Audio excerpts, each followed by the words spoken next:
This is Tim Donaghy, and I'm about to get technical with Bonzi and Rasheed. Welcome, Tim Donaghy, to the show today. Yes, sir.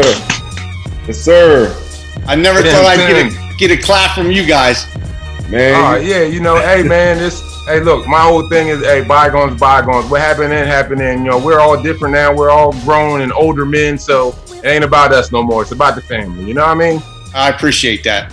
And you know, also, Tim, it's also good that we're grown enough to sit back and talk about this and be able to lay everything out on the line, man, and learn from it. You know, and that's what the biggest thing we want to do. We want to learn from everything we went through so we can have some understanding, because, you know, it's two sides to every coin, and, you know, you might not have understood what happened on the other side. So hopefully, like I said, we can get some understanding, man. And we really appreciate you coming through, man, and showing love. For sure. I know you've been through a lot, man, and let's just talk. You know, let's rap. Let's get technical, like we say. So I appreciate it. Yeah, so talk to us, man. What's been going on with you, man? What's been going on in your life, man? How's life been treating you since you came out of jail? Talk to us. You know, I've been real fortunate in that when I came out of jail, I had a great family and friends that supported me and got me through that difficult time and the transition. And, you know, I was able to recover, start getting involved in real estate and started to rebuild my life. And, you know, again, I was fortunate that I had great parents, brothers, my children, and a, you know, small group of friends that really helped and supported me and got me in a position where, you know, I am again successful. So not too many people get that second chance and that opportunity. So, you know, I'm making the most of it, and I'm really grateful about it. Yeah. So now everything has happened in your life. You're trying to make a whole new change, become a whole new different person. So when you go out in public, maybe with or without your family, no matter, you know, supermarket or to a restaurant, you know, whatever, just grab a beer, whatever. Do people mainly recognize you by name or by face, or it's just like you can mix in and go with the breeze? I think it's a combination of both. People will look at me and you know, notice that they know me from somewhere and really can't put their finger on it. But once they hear the name, you know, they definitely, you know, are able to think back and remember where they know the name from. So I've been fortunate in that people have, you know, never really given me a hard time and, you know, understood that everybody makes mistakes. And with that, you know, they've been pretty nice to me. Oh, man, you lucky. You blessed. I am. No doubt about it. Now, if I lived in Portland, that may be a different story. You know how it goes. Sure. There. Well, let's get right into it, man. Let's talk about your book first. It's called Personal Foul, a first-person account of the scandal that rocked the NBA. What made you want to write a book? What made you want to really just come out and tell everything? You know, I think for me, I wanted really people to understand what I did and how I did it, and throw it all out there and let them know that I definitely made some mistakes. And, you know, with that being said, you know, I wanted people to know that I was sorry for the poor choices that I made, because not only did those choices affect me, but they affected the people that I love the most, and that's my, you know, family and kids. So it was difficult when your name and faces flashed across, you know, the news stations all over the world for the most part. So it was definitely an embarrassing and humbling experience for me. But like we talked about before we got on air, you know, you live and you learn from it. And to have two guys like you to, you know, even want to have me on your podcast and discuss it is, you know, pretty cool to me. Yeah. So with the whole thing that happened that went down, right? With the whole, when it all broke, what were your first thoughts? What was going through your head? Take us through that day, if you can, when, you know, you might have got that knock on the door, or I don't know, you could have been at the gas station, or I'm not sure exactly where you were, but when they came to get you, take us through that day. What were your thoughts? I was actually just got a brand new set of ping irons, and I was on the range. Let's go. Right? Getting ready to tee it up, and I got a call from Tommy Martino, who was one of the co-conspirators in the case, and he said the FBI had been to his house 3 times, and you know, they were asking questions about me, and I said, Tom, 3 times, and you're just calling me now? So I literally got that feeling in my stomach like I was in a lot of trouble and I was that fish that they wanted. So I range and went to an attorney that I knew in the area, and he basically just told me to try and relax and keep my mouth shut, and he'd start digging into some things. And after about 25 days, I lost about 20 pounds from stress. Yeah. Went into his office one day, and he actually called the United States attorney who was on the case, and that guy just said flat out, you tell Tim Donaghy we know what he did, we know who he did it with. He's better off coming in and talking to us before we come get him, because if we have to come get him, not only is he going to lose his job, but he's going to go to jail for a long, long time. So I felt it was in my best interest, basically get on a plane and go to New York with the attorney and basically tell them what I did and how I did it. And from there, become a cooperating witness for the government against not only the fraud that the NBA was putting on to a certain extent, but, the people that were associated with the Gambino crime family out in New York. Wow. And when you mention support, you mentioned, friends, family. When you say friends, was the NBA or NBA affiliates were your friend during that time, or did they totally separate themselves from you and just kind of leave you out there by yourself to kind of deal with the whole situation? From day one, they just dumped me. Everybody dumped me. My closest friends as referees, the NBA league office, everybody wanted to paint me as that one rogue referee because they felt that was their best way of sweeping the scandal under the rug as quickly as possible. So it was kind of really disheartening, because immediately we got on the phone with David Stern and said we'd like to come in and talk to him and tell him, what we did. And he wanted nothing to do with this. He literally cut me off at the kneecaps right away, and I was out there on my own. Yeah, for me, I specifically remember it happening. I was happened to be on vacation. I was married at the time, and I happened to be on vacation with my wife. We were over in Italy somewhere, and I remember getting a few missed calls from my mother-in-law who were watching my kids back home at that time. So, I finally answered the phone like, "Hey, Mom, what's up?" She was like, "Baby, I don't know what happened, what's going on, but it's every news camera in the world is out there in front of the house." I said, "What?" I said, "Has anybody knocked on the door, come past the gate or whatever?" She said, "No, they all on the outside of the gate. Nobody came up to the door." Whatever. I said, "All right, well, as long as they don't come up to the door, don't worry about it. Everything's good." So I was like, "Okay, just relax and I'll look into it." So as soon as I hung up with her, like maybe 5 minutes after, I got a call from Joe D at the time, and he was like, "Man," she's like, "Where you at?" I said, "Man, I'm over here in other side of the world right now." He said, "All right." He said, "Well," he said, they got him." I'm like, and I'm confused. I'm like, "They got him?" I'm like, "What the hell are you talking about?" He was like, "Remember you got into it with that referee?" He's like, "They got him. They got him on tape and this and that." I said, "What?"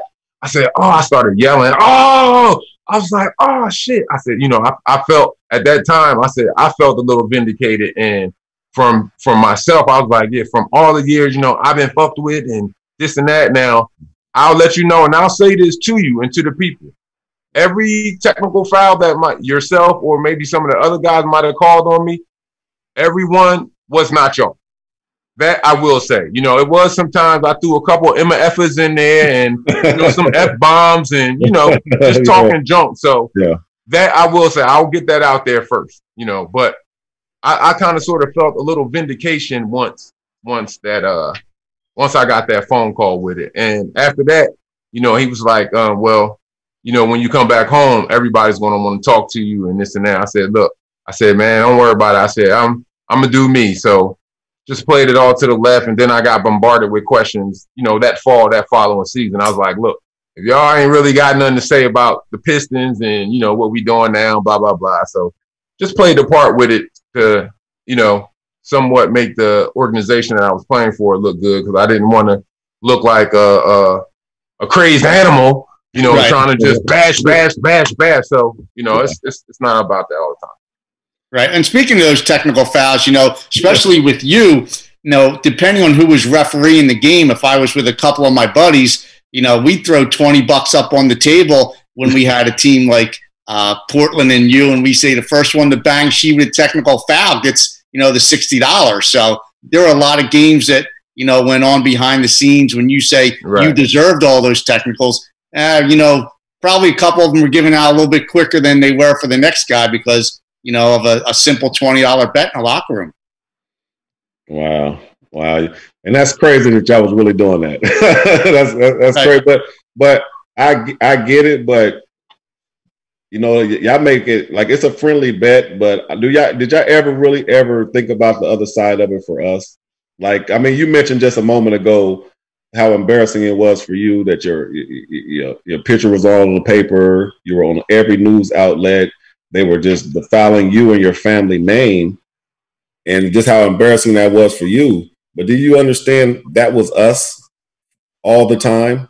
When I think back about what I did and how I was involved in a lot of this stuff, it, not to be corny, but, it breaks your heart to think that, you were doing that stuff. And there's no excuse for what I did. But when I came in, this is what the veterans were doing, that, a lot of the older guys, and you wanted to fit in and you wanted to be a part of the crowd. So, a lot of these games that we were, doing out on the floor and a lot of things that I was following was stuff that I shouldn't have been following. I mean, there were times that we would throw up $20, to see who could hold out the longest from calling a foul to start the game. So if you called that first foul, you lost that money, and guys were getting, slammed and hammered, and nobody was blowing the whistle all over, a simple $20 bet, in an NBA game that was, being broadcast all over the world. Yeah, it's crazy, man. Because for me, I know it cost me some money. It cost me, for those who don't know, it cost me 7 games. It was an incident between Tim and I that happened on the loading dock in Portland. After the game when we played Memphis. Can I tell the story? Who gonna tell the story? Listen, one of y'all gotta tell the story. Go ahead, Bonzi. What you got? Listen, she walked the people through the story so they can get a mental picture, and then I want to hear your side of it, Tim, how you felt about it. So this how it went down. We were playing Memphis that night. I specifically remember this because Brevin Knight is a good friend of mine, friend of the family. So we're out there on the court, and it's regular. I can't remember what specific quarter it was, to be honest, but it was the referee, the other guy, had called the foul on me, and we're pretty much standing in front of the scoreboard. So y'all can picture the NBA court, people. So we're in front of the scoreboard. The ref called. I got the ball in my hand. The ref called the foul on me. So I bounced the ball to the ref, and he was like, foul 30, holding, whatever it was, and way from the other side of the corner came Tim, and he called the tech, and I'm looking like a tech for what? I'm like, what the hell? I said, I know I do some crazy shit sometimes, but I'm like, man, I just tossed him the ball. He was like, you threw the ball at him. I said, so he gave me a tech, boom. So boom, boom, boom. I'm arguing with him. Ended up getting another tech, and boom, I got out of there. Okay. So we're on a loading dock now. So I'm out there, I'm talking with brethren. Hey, man, how's the wife, man? It's good, man. We out there trying to share pictures and stories. Yeah, I went up to the lake, blah, blah, blah. And so Tim and the other 2 referees walk by. So I yells out, yo, I'm going to get my money back from that bullshit too. And he was like, what? I said, you heard me. So he reversed. Boom, he came back, and we're right there jawing with each other. I said, look, I know that's some bullshit. I said, because if that man felt as though I threw the ball at him, I'm 2 feet away. If I really wanted to hit him, I could have smashed him in his face with the ball. If it was like that, I bounced the ball to him. So obviously he didn't think that I threw the ball at him. So because he didn't call the tech, he just picked the ball up and was about to start play, and then that's when you called the tech. And then you coming back and forth, and we just went at it. Jaw and security comes. A couple players that come out there, they break everything up. and guys go about their way. But then, I got the call. Boom. Probably about maybe a day or 2 later, I got the call. NBA security. Yeah, what happened? I'm like, fuck y'all asking me for? What happened? Like, yeah, we want to know what happened. I said, why y'all want to know? I said, y'all already fined me. Y'all already suspended me. So y'all already got y'all side of the story. I know y'all called him that night. Y'all talked to him that night or whatever, or the other 2 refs when it went down. So y'all already got y'all side of the story because that's how y'all do. Y'all don't get both sides and then make a judgment. Y'all already prejudged. You know, got to make it look good. Got to protect our guys. So I'm like, man, boom, hung up. They call back. I hung up again. Then they come out and see me. I said, look, y'all write what y'all want to write. Y'all already got y'all story. Did y'all talk to him? Yes or no? So he was like, well, you know, we can't really reveal that. I said, well, I mean, I know because it's simple procedure, dog. Damn, you can say simple procedure. So I know y'all talked to him already. So y'all go ahead with that shit. I ain't trying to hear it. They fined me $1.2 million for 7 games. And not only did that hurt from that NBA side, but it was a couple other small little endorsement deals from that I had lost because obviously, you know, in the paper at that time, people think I'm a hothead, didn't want to be connected with my name, which was fine. So the only one who stuck with me through all that was Nike. So, I mean, which was cool. I had no regrets with it. Hey, business is business. If that's how you feel, then drop it. Boom. But it affected not only me on the court, but off of the court also. So my thing, I guess I want to ask you, throw in there, did you think of the ramifications on both sides for the things that you were doing when you were fixing these games, when things were happening? Did you think of the ramifications from not only your side with, okay, if I get caught, you know, and if I'm not mistaken, it's some former NBA officials in your bloodline, right? Yes.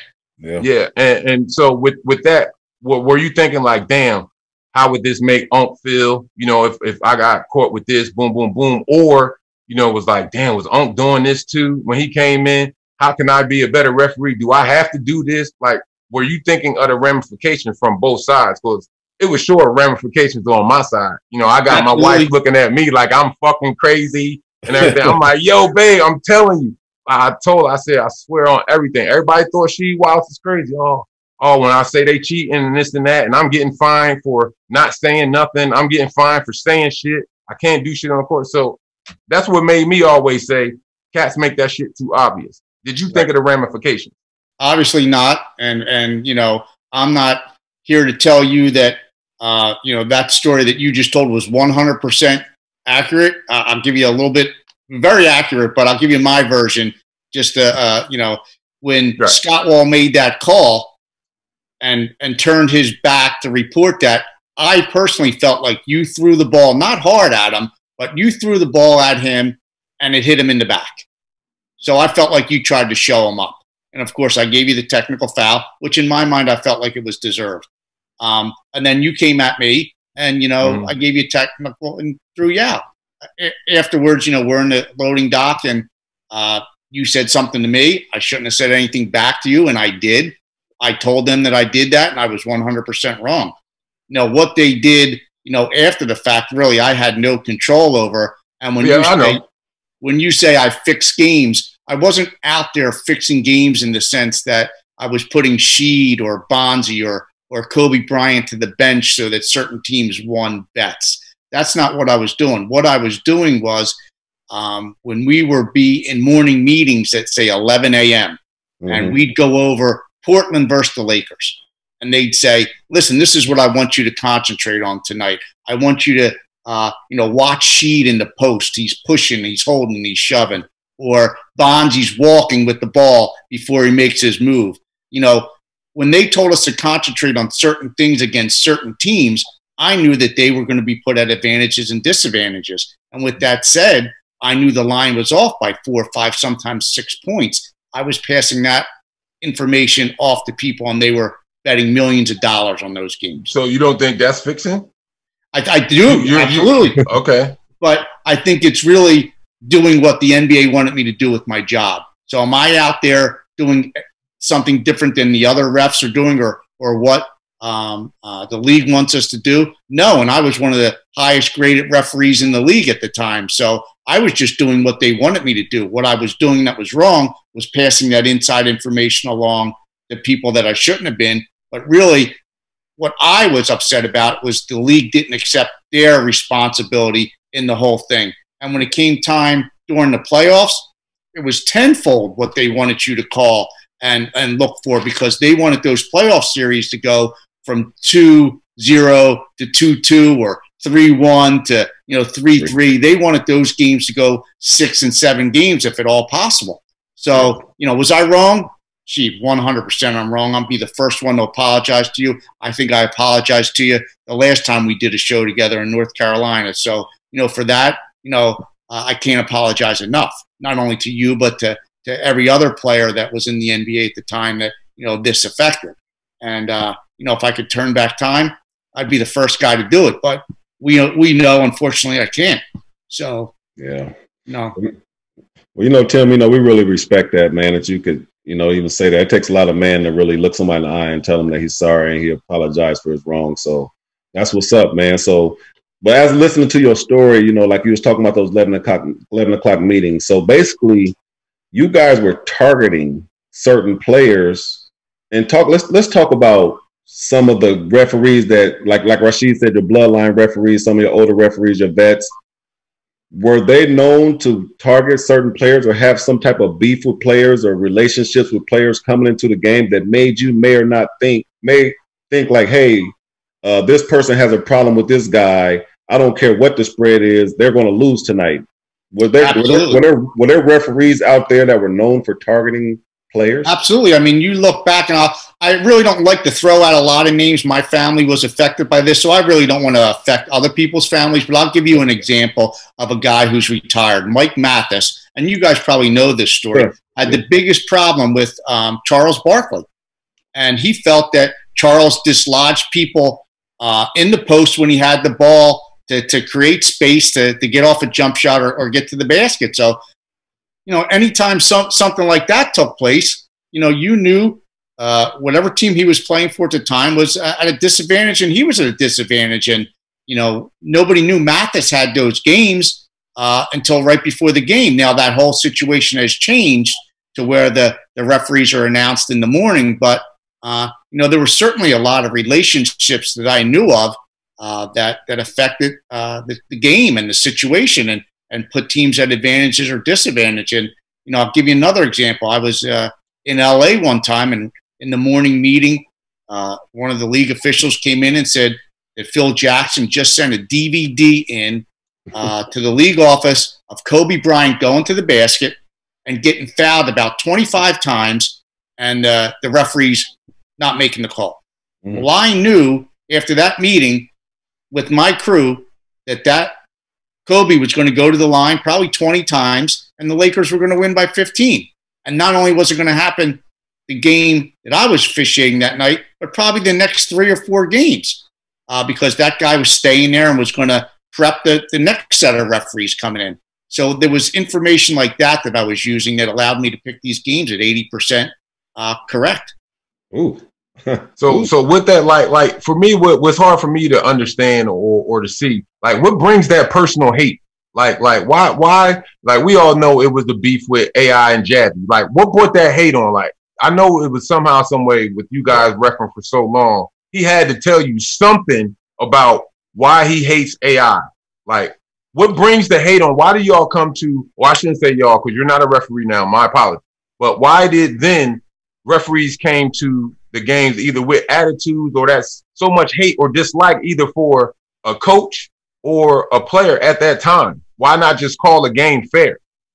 I think it just builds up to a point. I think, AI and Jabby, no doubt they butted heads. And I think there was a situation where AI threatened his family and his wife was scared and, all this, stuff that went on. I think, let's use you and I as an example. I think, just over time, every time I had you, we butted heads and it just, kept getting worse and worse and worse. And you were stubborn. I was stubborn. Neither of us would give in. And it became, a situation where every time I walked out on the floor, if I had an opportunity to stick it to you, I did. But here's my thing, though. From the beginning, you didn't know me. I didn't know you when I first came into the league and all that. But what brought that on? Was it because of what other officials were saying, or was it the mandates being passed down from the office? Because at that time, I didn't have no reputation here in the NBA from my rookie season. My rookie season, I started getting texts, for no damn reason. Right. I think it comes down to, at the time, Ed T. Rush when I was coming up was the supervisor of officials. He was a Philadelphia guy, no nonsense guy, liked to give technical fouls out very quickly, like Joey Crawford. They were the guys that, you know, tutored me, and he was the supervisor of officials. And he said, don't take shit from any of these guys. So he's the boss. You know, he's rating you. He has the ability to advance you in the playoffs and make, you know, much extra money. So if he wants me to go out and, you know, be a hard ass and stick it to a guy like Rasheed Wallace because he feels like he's disrespecting the game, I'm going to go out and do it. So you officiated off of other people's opinions. Right, because he's my boss. That's what it sounded like. Absolutely, because he's my boss and he's rating me. He has the ability to move me up in the playoffs, make me, you know, a second, third, fourth round referee, get me to the NBA Finals, make an extra $100,000 a year. Absolutely, that's exactly what happened. So you were basically willing to do whatever it took to get that bonus, or become a top tier referee. Absolutely, I wanted to ingratiate myself with the boss and have him say we can put him on any game. And you know, a lot of things you guys may not realize is that, let's say there's a game 7 and Portland's involved, and you know you guys are out there. They want to put 3 referees on the floor in a sense that Bonzi Wells, Scottie Pippen, especially Rasheed Wallace, are going to walk out on that floor and say, we better keep our mouths shut, not fuck with these guys tonight.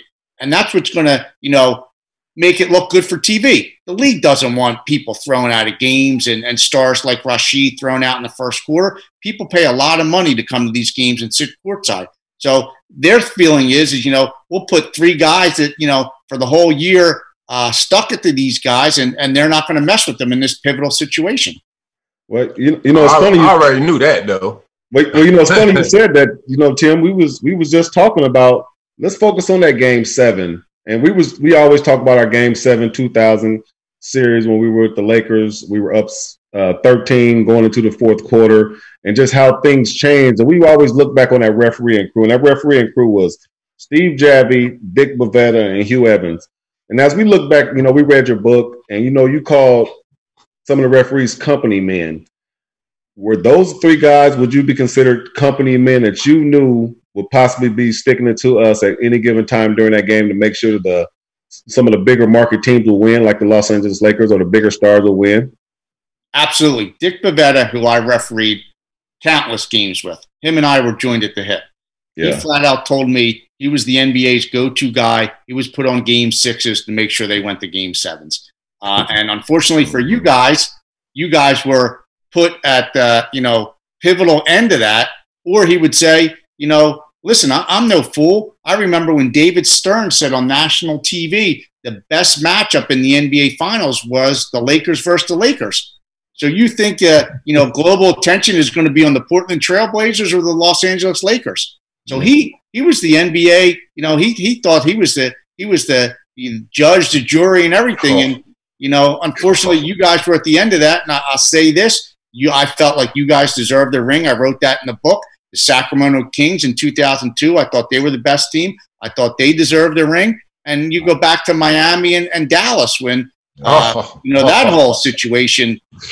You know, they hated Mark Cuban to the point that was crazy. You know, they would have done anything at the time to hopefully try and get rid of him somehow. Yeah, that's the crazy thing about all of that shit. It's just so much hate that's not even necessary. It's just a simple game of basketball that we all grew up on as little kids. You know, it's all about money to me. Right. Ed T. Rasheed was the supervisor of officials, as I said before. Yeah. And he hated Mark Cuban because Mark Cuban was the guy that wanted change. He saw all this before everybody else saw it and said, listen, this needs to stop. Okay. And he was adamant with bombarding the league office with emails and wanting the referees to be held accountable, and created a lot more work for the officials and the league office. And, you know, Ed T. Rush started to hate him. And he would tell, different referees that, you know, if there's an opportunity to stick it to them, stick it to them. And guys were out there and they were doing it. Yeah. Well, you know, Tim, I'm going to keep it real with you. And, you know, like when you went through your scandal, I never, and I know a lot of people never believe you were by yourself. And we just always kind of just saw a trend. Like when you went through your stuff, we slowly but surely start seeing a few key refs falling off the wayside, but they still kind of had key roles within the ESPN, ESPN. They can do all these different stuff within the. They keep a check basically within the referees. But we always Bonzi, why do you think that is? I mean, and that's what we always thought, and we never could prove it. But were those some unofficial company men that maybe could have got found out that they tried to ground? So basically, we wouldn't go inquiring to them on Absolutely. Absolutely. You look at the history of hiring these veteran referees after the fact and all behind the scenes getting these jobs, making $100 grand for basically doing nothing. And that was to protect the whole, scandal. Phil Scala, who was the supervisory special agent, recently came out and said, there were a lot of things that the NBA did that, was not on the up and up. And he may not want to, admit this, but, there were 7 or 8 other referees and people within the league office that they wanted indicted, and it got swept under the rug at the highest level of government. Wow. There was congressional hearings that they wanted to have, and it got stopped at the highest level of government. Yeah, that money was involved somewhere. That's what it's all about at the end of the day. Right. You look at Enron just collapsing not too far before that, and the last thing they wanted was the NBA being exposed to be, something like the pro wrestling. So would you say back then, and I can't talk about it now because I'm not involved with the NBA now. I'm not playing or even really watch too many games of that matter. I focus more on high school ball now. But so back then, would you say that a majority of refs got these emails about not only myself but AI, Chauncey, Raja, Steve Jack, with having these different games, y'all reffing these different games? Was it emails or mandates handed down to y'all? Like, look, y'all never make anything sure. in writing. Always just in morning meetings. Listen, these guys step out of line, do it. Or a guy like Javi. He was the top guy. He could do whatever he wanted to do, and they were always going to have him reffing, game 6 and 7 in the NBA Finals. You talk about this thing being shut down at the highest level. This is how it was shut down. When you think about this, it's going to blow your mind. The guy who ran the Eastern District of New York, the head United States attorney, his name was Greg Andres. You never saw him during this whole thing. He had other people below him that were out being the puppets to the whole thing. After the scandal, within a year, he stopped working for the Eastern District of New York. He went into a private practice and handled all the outside legal counsel for the NBA. Within a year.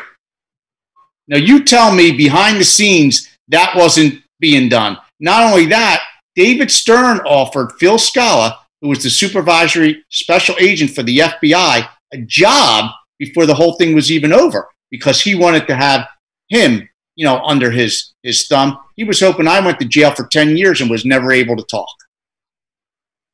I told y'all, and everybody think I'm fucking crazy with the things that I was saying about Stern and all of that. Everybody thinks she's so crazy and military. I told y'all, vindication feels so fucking great.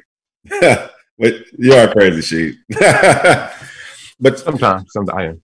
But but that's but we really respect you saying that again, man, because that's something we always wanted to hear, man. And but it was heartbreaking too, man, because Tim, you don't really understand how hard we worked to get to our level and how much we wanted those rings and how much shit that we've taken over these fucking years, bruh. You know what though? I think at the time, you're 100% right. But now as I play everything back, I talk to guys like yourself. I talk to Sheed. I've seen other players in person. I get it. And trust me when I tell you, if I could turn back the hands of time, I would do it. And I can't continue to apologize enough. But with that being said, the most disappointing thing is not, only what I did, but the fact that the NBA tried to sweep it all under the rug and not come out and say, we made a lot of mistakes in the way we handled a lot of things, and we're making massive, massive changes. They never really came out and said that behind the scenes. They did make some changes, but I still think the same stuff's going on when a series is 3-0 or 2-0. There's too much money involved. So they don't tell the referees to go out and fix a game, or they just go out and say, listen, this is what we want you to look for. Bonzi's walking in the post as soon as he makes that move. Yeah. Call it. You know, there's just different ways to program and train a referee, and that's going to put a team at an advantage or a disadvantage, and it's always for that team, you know, that's down in the series. Yeah. So how many good refs back and when I'm talking about refs, I'm speaking and mentioning of back then when I was playing and you were reffing. So how many good refs, and when I say good, guys who weren't down with that program as far as, you know, the little friendly wagers, or, you know, making sure that this game is fixed or that game or whatever. How many good refs would you say was in the league then? Sheet, again, you have to look at it from the perspective of you're an official, you have a job. Your boss is telling you this is what we want you to do. Mm-hmm. Okay? You want to advance in the playoffs and make more money. You want to keep your job for you know, that fact, right? So everybody's on board. You're doing what they're telling you to do. So it was, you know, I want to be successful. I want to move up the ladder. I want my boss to say, you know what, I want Donaghy on any game that I need because, you know, he's one of the best in the league. So everybody was on board.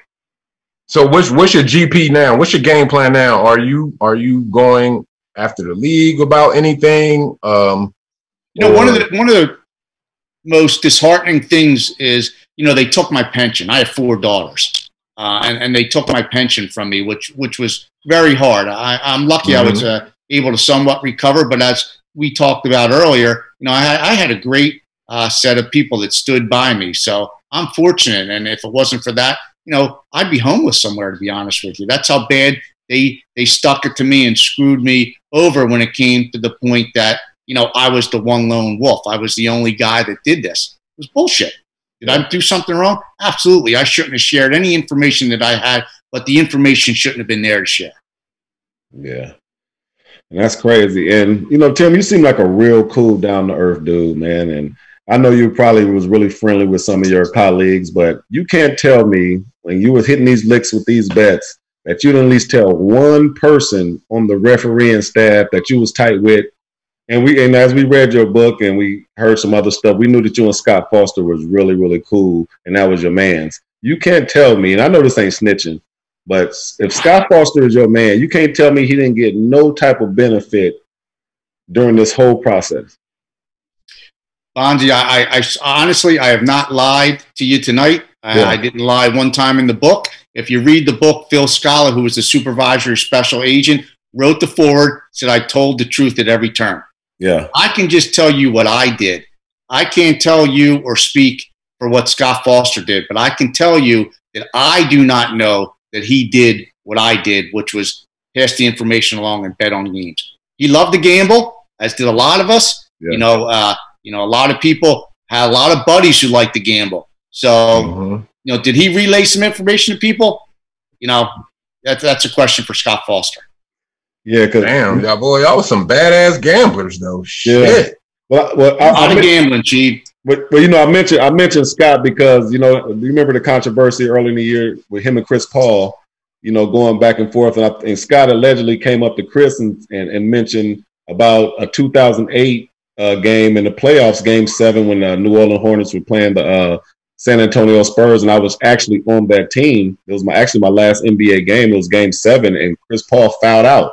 And we were killing San Antonio. We were actually supposed to win that series, and they fouled Chris Paul out. And, you know, short story short, come up to 2020, he came up to him again and was like, hey, I was the guy that fouled you out in Game 7 back then. And Chris Paul thought that was very weird, and they obviously, as you know, they went on to lose the game. But was that coincidence, or, I mean, like... Let me just tell you something. For whatever reason with the NBA, they create monsters, whether it's, you know, Joe Crawford, who, you know, literally could do whatever he wanted to do in these games and always was, you know, their top guy. Steve Javi, you know, he could do whatever he wanted to do in these games and was always their top guy.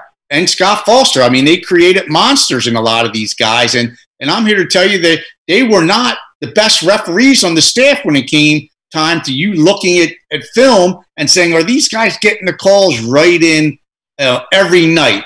No, they weren't. But for some reason, they were the guy that the league office, said could do whatever they want in these games. I mean, you look at Joe Crawford, some of that stuff that he did on the floor, Tim Duncan, or, things that he did off the floor, crazy. And to think he was their top guy for 25 years, Javi, top guy for 25 years. Foster right now, it seems like he can do anything he wants to do. And he's still going to go out there and be a guy that's going to referee in the NBA Finals, referee Game 7s. And, you look at his playoff officiating this year. He missed more calls in the playoffs than anyone I've seen in years. And a lot of mistakes were made, but yet he's still the guy that's getting all the games. Yeah. And it's funny. You told a funny story in your book about Dick Bevetta. Either he had someone on payroll or something that could basically write down everything a national televised game announcer would say about him to relay it to him because he has such an ego and he just wanted to hear his name and basically come across, the TV screen. Yeah, he was funny. He loved when the people mentioned, Dick Bevetta. He felt like he was part of the show. So he had this woman who was one of his side chicks, and imagine Dick Bevetta getting side ass, So, he was writing down, she was writing down all this stuff. She called him 2:00 in the morning and said, go to this time, if you're playing the tape back, this is what they said, listen to it, just crazy stuff. So, Dick Bevetta, believe it or not, he was like an icon. People loved him because he was one of those guys that was, on TV and got a lot of attention. Damn, it's just hard for me to swallow though. I think about it, and like I said, I'm over it because we all are so far in a different place in our life, but just overall, like, damn, they fucking shit up for $60, $80, or dinner, or a first round of drinks or something, and because those little things, man, cost some cats contracts.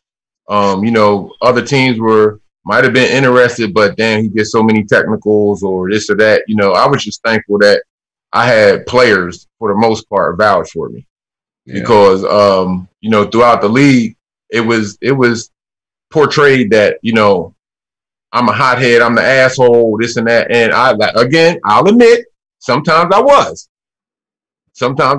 It was mainly early in my career, and specifically, I would say I deserved that 1 year I got the record. I deserved about 85%, 90% of those texts. That I do. And I will say that because I was going through something in my personal life at that time and it was affecting me. I had a short fuse with everything. But that Lakers series, that's another one. Even though I felt as though some shady shit was going down, I still can't put that on y'all because we missed 13 straight shots. And out of the 13 straight shots, I missed about 8 of them joints. So for that Laker game, for that series, I can't even put that on y'all. We still should have won that game. But that's the game you got thrown out for staring at Garrettson. Who gets thrown out of the game for staring at somebody? Yeah. I mean, that was, and his father made it the same thing. Right. His father was the boss, one of the bosses. So he was another guy that could do whatever he wanted to do, was still going to go through the league and be a finals referee. You look back at Bevetta, Delaney, and Ted Bernhardt refereed that famous Game 6 with the Lakers in Sacramento conference finals, right? Worst officiated game in the history of basketball. And because they really did what the league wanted was to get that Game 7, they move on and referee in the NBA Finals and get that bonus. Talk to me about any other job in the history of America where you can perform at that level and screw up and get a bonus. You think that they would have been done? That's it. You're done. You're in the NCAA tournament. You're a referee and you have a bad game. You're done. Yeah, not in the NBA. Yeah, and Tim, to piggyback on Rasheed's point, man, for us, the other side of the coin, like we mentioned earlier, it really killed our reputations, and it kind of messed with us mentally because for us, when you hear so much negative stuff about you, you start to believe it.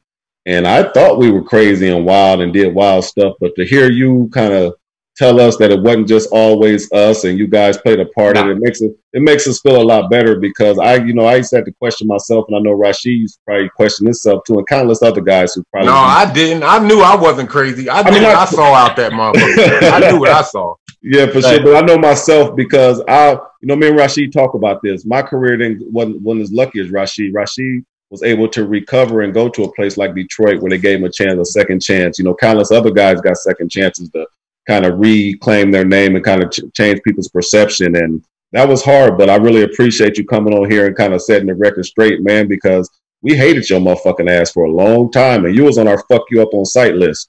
Rightfully so. Right. And that's the thing that I think that's the thing that doesn't, comprehend with y'all, because from something like that, like y'all don't realize, how many times that not only myself, but other players in the league kept people off of y'all ass because we knew where y'all hotel was at too. You know what I'm saying? All of this is a phone. All it is a phone call. You know what I'm saying? We know where y'all eat at too, hang out at too. Yeah. So it was so many times that, man, when I see him, man, I'm gonna whoop it. No, it ain't that serious. Yeah. You know what I mean? It ain't that serious. It's a game. We at work. It ain't that serious. Now you talking about cats' livelihoods when you talking about hurting them off of the court for some on the court stuff. I'm like, nah, it ain't that serious. But man, oh man, y'all, especially in Detroit. My goodness. Lots of people on y'all ass, bro. Yeah, man. But so Tim, man, like I said, we appreciate you coming on. But tell us what's next for you, man. Tell us what's going on next. You told us you're doing real estate. We know you jumped into the pod game. What's next for you? I think it's just to continue to stick with the real estate, do a little bit of radio, be the best father that I could possibly be, and continue to put one, foot in front of the other and try to make better decisions each and every day. Yeah. Yeah, that's what it's all about, man. Same thing. And, just trying to teach the kids to do the right thing and be absolutely. I mean, you guys are both high school coaches. I try to get out and do some, public speaking and speak to some colleges and even at a high school level and try to let these kids know how important choices are in life, because, when you screw up, not only does it affect you, but more importantly, those people that you love the most, not your family. Yeah.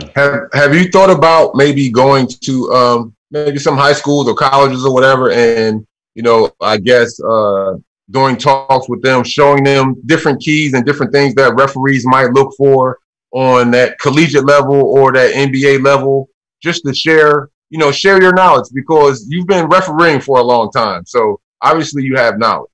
So to be able to share the right things, the right tools with the guys who are out there performing to try to make them better players. You ever think of doing any, I guess community involvement, things like that? Absolutely. And I would love to do that.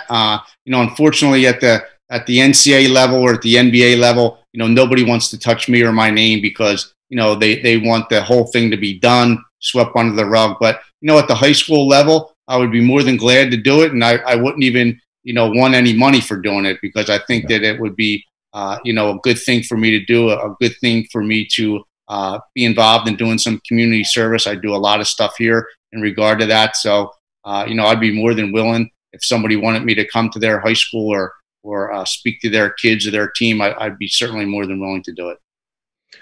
Yeah, and that's what's up, man. You're gonna be blessed for that, man. And I know how, like, this podcast for me and Rasheed has been a blessing, because we've been able to get stuff out. We've been able to talk about stuff that's been on our mind for years. And with you and whistleblowers, how did that feel to be able to just let it all out and just kind of just speak your truth and let it out to the world? It felt good. And I've been speaking the truth for 10 years now. And for some reason it was on deaf ears. But now with the supervisory special agent coming out and basically, saying that the NBA did a lot of things that they shouldn't have been doing.